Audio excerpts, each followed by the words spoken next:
The U.S. Navy has a legendary reputation for operating the finest naval aircraft ever built, the Corsair, the Hellcat, the Tomcat. But for every triumph, there are disasters nobody likes to talk about. Today, we're talking about them. 10 aircraft so dangerous, so ineffective, and so fundamentally flawed that their own pilots fear them almost as much as the enemy did. These are the 10 worst U.S. Navy aircraft ever built. The Vigilante looked like the future. Fly-by-wire controls, an all-moving vertical tail, cutting-edge boundary layer technology, impressive in almost every respect. Almost. Its bomb bay was the problem. Instead of dropping weapons through the belly like every other bomber, the Vigilante's nuclear device exited from the rear, between the two engine exhausts. The plan: release the tail cone, eject fuel tanks, launch the Mk-28 nuclear weapon into a clean ballistic arc. The reality: the weapon got sucked into the aircraft's own wake. It didn't fall. It dragged, like a lizard that couldn't shed its tail. Except the tail was a nuclear bomb. The Navy stripped the bombing role entirely and rebuilt all 137 aircraft as pure reconnaissance platforms. In Vietnam, they proved genuinely useful for a post-strike assessment. But using a supersonic nuclear bomber as a camera ship is an expensive way to take photographs. When the MiG-15 appeared over Korea in 1951, the Navy panicked and ordered 150 Demons, fast. That decision would cost lives. The Westinghouse J-40 engine produced barely half its promised thrust and stalled compressors without warning. Of the first 35 aircraft built, 8 were involved in accidents, 6 destroyed, for pilots killed. Most F-3H, 1 and S were quietly shipped to ground training schools, too dangerous to fly. The redesigned F-3H-2 arrived with the Allison J-71 engine, more power, still insufficient, still prone to stalling. Pilots called it the lead sled. It limped through service until the Phantom II replaced it in 1962. Good riddance. A piston engine in the nose, a jet engine in the tail. The Fireball was a wartime compromise, combining propeller reliability with early jet speed for carrier operations. In theory, sensible. In practice, alarming. The first 3 prototypes were lost to apparent structural failure. When VF-66 prepared to deploy to the Pacific, the war ended, which, given what was emerging, was fortunate. The nose gear broke on carrier landings repeatedly. A steel fork fix helped, partially. Then engineers found the wings wrist detaching. A 5G limit was imposed. It wasn't enough. On at least one occasion, a Fireball broke in 2 on landing. Withdrawn in 1947. 2 years of service. An aircraft that can't reliably survive landing isn't an aircraft. It's a liability. Not the legendary Phantom II. The original and deeply forgettable Phantom. McDonnell's first all-jet Navy aircraft placed a Westinghouse J-30 engine in each wing root. When the first prototype was ready in January 1945, only one engine had arrived. Engineers conducted taxi trials and a brief hop on a single engine. The second prototype wasn't completed until 1946, months after the first was lost in a fatal crash. When the Phantom finally entered service, it was the Navy's fastest aircraft. That sounds impressive until you learn its performance barely exceeded contemporary piston engine types and was outclassed by every other jet flying. It also couldn't carry bombs. At all. Of 62 built, most ended in training roles. The Navy Reserve inherited the survivors in 1949 and retired them 5 years later. Gladly. Designed to replace the legendary Dauntless dive bomber, the Helldiver replaced it with something considerably worse. Cramming a dive bomber into carrier-compatible dimensions created cascading failures. The short fuselage caused persistent stability problems. The prototype broke apart during dive tests. The structural fix added weight.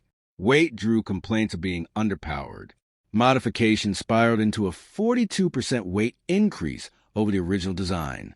The Royal Navy, with vast experience operating difficult aircraft, evaluated the Helldiver and walked away. Fleet Air Arm Assessors concluded its deck handling was so hazardous they decided to abandon dive bombing entirely rather than operate it. When the British say a carrier aircraft is too dangerous, you listen. The USN flew it anyway. Vaught's first jet fighter arrived in 1949. Compact, straight-winged, built with novel balsa wood and aluminum composite structure. Unfortunately, it barely flew. Aerodynamic problems plagued testing from the start. The Westinghouse J-34 engine was chronically underpowered. An afterburner added by the third prototype pushed thrust from 3,000 to 4,224 pounds. Still not enough. The Navy's verdict was blunt. The F-6U, one had proven so submarginal in performance that combat utilization is not feasible. Only 33 were built. Some airframes were used to test arrestor gear, deliberately crashed into barriers. Nobody mourned them. Several aircraft logged fewer than 6 total flight hours. Barely enough to cover the delivery flight from the factory. The Cutlass looks extraordinary even today. A tailless cropped delta, twin mid-wing fins, a silhouette from the future. Dramatic, almost beautiful, also extraordinarily dangerous. The hydraulic system failed so regularly that in the F-7U-1, pilots lost all control for 11 seconds before manual inputs responded. 11 seconds on final approach to a carrier is an eternity. The nose gear collapsed on landing, and when it did, it sometimes punched upward to the cockpit floor directly into the ejection seat, firing it on the deck with the pilot still strapped in. Approaching a carrier at a 23-degree nose-high attitude made the ship completely invisible. Pilots landed blind. Afterburner was often needed just to maintain the glide slope on a fighter that was supposed to fight. Multiple squadrons were banned from their own carriers between 1955 and 1956. In 55,000 flying hours, 78 of 320 Cutlasses were destroyed in accidents, nearly 1 in 4. The most dangerous U.S. Navy jet ever operated. In 1935, the Devastator was genuinely impressive. The Navy's first all-metal aircraft, first with an enclosed cockpit. By 1942, it was a flying coffin. At Midway, 41 Devastators attacked the Japanese fleet, came back. 0 hits on Japanese carriers. The attack profile demanded a long, straight, low approach at just 115 miles per hour. Slow enough for the Mk-13 torpedo to survive the drop against 0 fighters. That approach was a death sentence. The Mk-13 torpedo itself worked correctly only 31% of the time, and the mandated low-slow dropping conditions, the conditions Devastator crews died maintaining, were later found to cause the failures. They died following the wrong rules, dropping the wrong weapon in the wrong aircraft. The Devastator was pulled from frontline service immediately after Midway. The Buffalo beat the prototype that became the Wildcat to become the Navy's first monoplane fighter. That decision would haunt American aviators for years. Every modification the Navy requested made it worse. Heavier guns, more armor, self-sealing tanks. Each addition bled away the speed and climb rate that kept fighter pilots alive. At Midway, 20 Buffaloes of VMF 221 met the Japanese. 13 were shot down. Marine pilots described combat against a Zero in a Buffalo as veritable suicide. It was replaced by the Wildcat, the very aircraft had originally defeated in competition. Brewster, unable to deliver aircraft on schedule while producing machines that got pilots killed, became one of the very few defense contractors to go bankrupt during a war. The worst U.S. Navy aircraft ever built didn't fail dramatically. It failed in every small, grinding, inescapable way.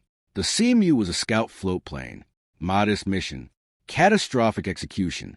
Stability problems were partially fixed with upturned wingtips. Directional stability required an enlarged tail fin, partially attached to the observer's cockpit hatch. If the observer opened a hatch in flight, a routine requirement in a spotter aircraft, directional control immediately degraded. The Ranger V 770 engine overheated chronically. No fix was ever found. The CMU couldn't take off from water with a full fuel load, defeating the entire purpose of a float plane. In heavy seas, airframe flex allowed the propeller to strike the centerline float. The solution? Cut a notch in the float and cover it with balsa wood. The Navy ultimately replaced it with the biplane that had been designed to succeed. The Royal Navy scrapped theirs after 9 months. 9 months, 10 aircraft, 10 cautionary tales. and the brave pilots who climbed into them anyway, without complaint, without hesitation, and often without much choice. The history of aviation is written in failure as much as triumph. Subscribe for more stories of the aircraft battles and people who shaped